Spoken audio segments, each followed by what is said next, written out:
Hey guys, thanks for checking out my video. I am Jess Brandler. I'm a master lash artist, educator, and lash supply brand owner. In this video, I'm going to be sharing all of my best troubleshooting tactics for any kind of adhesive struggle you can think of as a lash artist. First, I'd like to start with your adhesive's workability. The workability just means the experience that you're having from it, the performance of it, and therefore the retention that you're seeing from it. Those are all super important things, right? So there are ways to adjust your adhesive's performance no matter what your environment is like. Yes, any environment can produce any viscosity and dry time if you know how to work with your product. So here is a list of things that you can do for any adhesive mess you find yourself in. Now before we get into it, something to know and always remember is that cyanoacrylate, which is the main ingredient in all lash adhesives, cures in the presence of hydrogen. Okay, so don't forget that because that is the basis behind all of your troubleshooting techniques. All right, so if your adhesive is drying too slowly for you, you can up the humidity in your room and/or use less glue. That being said, glue is literally the thing that's holding your lashes on, so you want to use as much as possible, but if you feel like you're using so much that it's taking it too long to dry, then you can use less. The main thing is that if it's drying too slowly, you'll want to use less, but use enough to still get a really strong bond. Now, if it's drying too quickly for you, you'll want to use a dehumidifier to bring down the hydrogen levels in your space and/or use more adhesive. Using more adhesive and slowing things down will help you to have more time to work on your placements and attachments while your adhesive is still in that uncured and liquefied state. Now, if your adhesive is starting to look tacky, that means it's beginning to cure. You'll want to get a fresh new drop well before you're seeing any stringiness, and also lower your humidity in your space if this is happening just too quickly after you've dispensed a fresh new drop. It's also important to know that direct AC or a fan blowing or a heater right onto your lash space can also affect the viscosity of your adhesive. Make sure you're always screwing your cap on super tightly every time after you dispense a new drop. Otherwise, you might cause it to start curing from inside the bottle by leaving it open and exposed to your environment and the humidity levels in your air. If the viscosity of your adhesive, which means the consistency, is thin, and you notice that it's kind of puddling out after you've dispensed your drop, you either need to give it another super thorough mixing, or you might need to bring up the humidity levels in your space in order to thicken it up a little bit. For more information on why you should be mixing your adhesive and not shaking it by hand, I have a really great blog post that I'll link below for you. And if you don't know about the importance of working with a round bead of adhesive, I'll link another great blog post for you as well. Both are sure to significantly improve your retention.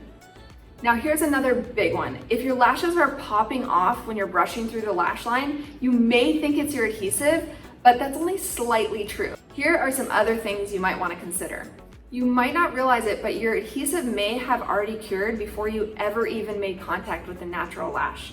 That might be because you could be working too slowly and going from picking up the adhesive and placing it onto the natural lash is just taking you too long. In which case, you're gonna wanna make sure that you get your isolation really steady and secure before you go to work on placement. That's super helpful if you're a beginner. And I get it, lashing is super difficult, especially in the beginning.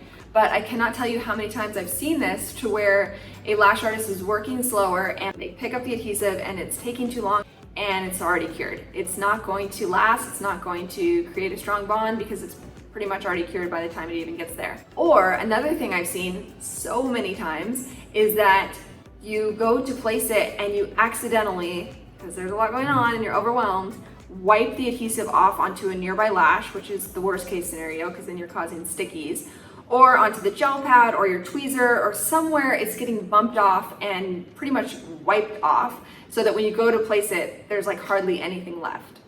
So if that could be the case for you, you'll want to make sure that you're using more adhesive to slow down that dry time, or if your space has higher humidity, that you're lowering it.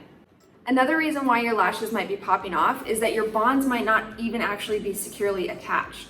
When you place an extension or a fan, make sure that they are flush with the natural lash. You literally want to move your head and look from all angles to see if you actually are placing it really well onto the natural lash. And another thing that you can do to test this is once you place it and you know that it's solidified, maybe after a couple seconds or so, gently tug on just the tip of the extension or the fan to see if it's actually on there, so that later on you aren't brushing through and wondering why you're seeing them pop off. If it came off when you tugged it, you would know that that one was not securely attached, and you'd want to make the necessary adjustments to angle of your wrist when you're placing your lashes. In order to prevent your lashes from falling off and to maximize your retention rate, which is always the goal, make sure that your lashes are super clean to begin with. If there's any kind of natural debris or buildup or oil on the lash line or makeup, your lashes and extensions will be attached to those things versus to the natural lash. So it's always a good idea to wash the lash line thoroughly before you begin application. And I know there's a lot of hype around this, so if you haven't already realized that Prolong Lash Cleanser is the best lash wash on the market, you'll want to know that it is formulated specifically for eyelash extensions, for the sensitive eye area, and to completely strip the lash line of anything undesirable while still maintaining the natural pH of the lash line. That is like lash wash dreams. If you want more information and you're looking for the longest lasting retention possible, check out my blog post below about Prolong Lash Cleanser, and I'll also link the entire product collection. Now with this next one, don't feel like if your adhesive nozzle or cap is clogged or stuck onto your bottle that you have to crack it off and pour the adhesive out from the bottle. Because if you're like me, you've been there and it is not fun. Which is why I created an adhesive emergency kit. It comes with 2 replacement nozzles, 2 replacement caps, and 2 pins for poking through any clogged nozzles. I'll link that for you below as well. The best practices for preventing that from happening is to always wipe your nozzle after every single new drop that you dispense, no matter how little you think is on there, just wipe it off. And to make sure that you're screwing your lid back on tightly and leaving your bottle upright after every drop that you dispense to prevent it from curing from inside the bottle by being exposed to the environment. Also, using an adhesive storage container is the perfect place to store your adhesive in between drops because it's going to have all the things. It's going to be airtight, dark, cooler, upright, everything that you need in order to really care for your bottle. Caring for your bottle is the best way to keep it performing well for you and to get the best retention possible. The best practices are always best paired with the highest quality of products, which is why I created Clearly Luxe Adhesive. This is an industry fave formula, and it's to no surprise because it works extremely well in any environment range. Seriously, the highest of high humidities and the lowest of lows. It's been proven to give you incredible retention and workability, no matter what your skill level is. We also created it with carbon black added as our Simply Black formula for those who just prefer to work with a black adhesive. If you haven't experienced the difference working with a truly top-tier adhesive can have on your work and your results, I highly recommend you do. Thanks so much for watching. Please subscribe to my channel so that you don't miss another video drop, and happy lashing.